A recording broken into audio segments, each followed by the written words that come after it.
Salut à tous, c'est Spider Jérusalem et bienvenue dans cette nouvelle vidéo. La dernière fois, on s'est intéressé au cas de Zack Snyder pour analyser un peu son écriture, sa mise en scène, etc. Et j'avais envie aujourd'hui de m'intéresser à son rival, son concurrent, qui est donc James Gunn. Alors pour le coup, James Gunn, comme on le sait, il est devenu le patron de DC Studios. C'est lui qui va gérer, c'est le showrunner, c'est lui qui va gérer tout le canon qu'on va voir à la fois au cinéma et en série sur HBO Max. Et c'est aussi le réalisateur, comme on le sait, des Gardiens de la Galaxie, la trilogie, des Gardiens de la Galaxie, le spécial Noël, de Suicide Squad, de Peacemaker, de Creature Commando, de Superman et de Peacemaker saison 2. C'est-à-dire que le gars, il bosse. Et quand on prend l'ensemble de ses œuvres et qu'on analyse un petit peu ses personnages, il y a quelque chose, il y a un détail, un point commun, un facteur qui ressort quasiment dans tous ses films, excepté Superman pour le coup, c'est que ces personnages, ils sont tous un petit peu très cons. Mais le fait qu'ils soient complètement cons et débiles, est-ce que ça cache pas quelque chose d'autre? C'est ce qu'on va essayer de voir aujourd'hui. Par exemple, on va s'intéresser un petit peu au cas de Drax dans Les Gardiens de la Galaxie, et même par exemple dans le spécial Noël, c'est quelque chose qui ressort sur quasiment tous les personnages. D'ailleurs, regardez le spécial Noël, c'est une dinguerie. C'est que Drax, dans les comics, il est badass, il est sûr de lui, il fume Thanos, et dans les films, il est complètement demeuré. Et on peut retrouver la même chose, par exemple, pour le personnage de Peacemaker. Dans les comics, il n'est pas du tout comme dans la série. Et dans la série, il est complètement demeuré. Mais en fait, au contraire de, par exemple, Zack Snyder qui a écrit un Superman que les gens ont jugé trop éloigné de nous parce que trop divin, et ben en fait, le fait, pour moi, de rendre ces personnages complètement cons, c'est une manière en fait de les rendre bien plus terre à terre, qu'on peut bien plus s'identifier à eux. Parce que ils ont les problèmes que nous, on peut avoir au quotidien, ils ont les défauts que nous, on peut avoir au quotidien. Bon, vous peut-être, moi non, je suis pas quelqu'un de con.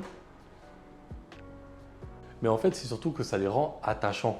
Par exemple, je repars sur le spécial Noël, ils ne font que des gaffes de A à Z, des gaffes qu'on aurait pu faire nous aussi en réalité, mais c'est ce qui fait que justement le personnage de Kevin Bacon, qui est réellement Kevin Bacon dans l'œuvre, fait qu'en fait, il n'a pas pitié d'eux, mais en fait, il s'est pris un peu d'eux, il s'est attaché à eux et il décide de rester pour faire les chansons de Noël. Et c'est quelque chose aussi qu'on retrouve chez Peacemaker. Il faut savoir que Peacemaker, dans la série, c'est un espèce de gros réac. Il est raciste, enfin il l'est un petit peu en tout cas. Il essaie de se démarquer un peu de son père qui, lui, est un gros nazi raciste.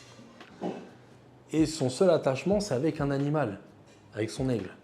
Et c'est un point qui ressort aussi parmi les autres personnages dans les Gardiens de la Galaxie, c'est qu'ils sont tous quasiment seuls, paumés, sans famille, pas très sociables. Et c'est pour ça qu'en fait, on peut réussir à s'identifier plus à eux et en fait à s'attacher à eux. C'est parce qu'en fait, leurs bêtises, leurs défauts font qu'ils sont bien plus humains en réalité. Par exemple, à la fin de la saison 1 de Peacemaker, il y a beaucoup de gens, et je le voyais sur les réseaux, qui disaient qu'au début, le personnage était insupportable. D'ailleurs, même les personnages du film le disent, qu'il est insupportable, qu'ils le détestent en fait. Et en fait, à la fin de la saison, on a réussi à s'attacher à lui, on a réussi même parfois, à une moindre mesure, à s'identifier à lui sur certains points. Et c'est quelque chose qui ressort énormément dans les personnages de James Gunn. C'est pour ça que c'est un peu sa principale qualité, c'est plus son écriture des personnages, c'est pas son visuel, c'est pas ce genre de choses, ou sa mythologie. C'est l'écriture de ces personnages et en fait de les rendre, certes, complètement débiles, mais en réalité assez terre à terre, à notre univers, et assez attachants à notre échelle. J'ai tendance un petit peu à penser que, par exemple, Zack Snyder a créé des personnages mythiques dans un monde réaliste, et que James Gunn, lui, a créé des personnages réalistes dans un monde fantastique. Voilà, c'était ma petite analyse sur l'écriture des personnages de James Gunn. Je vous invite à écrire en commentaire ce que vous en pensez, si vous êtes d'accord ou pas d'accord. À laisser un petit pouce bleu, à partager la vidéo, à vous abonner à la chaîne si ce n'est pas fait, et je vous dis à la prochaine.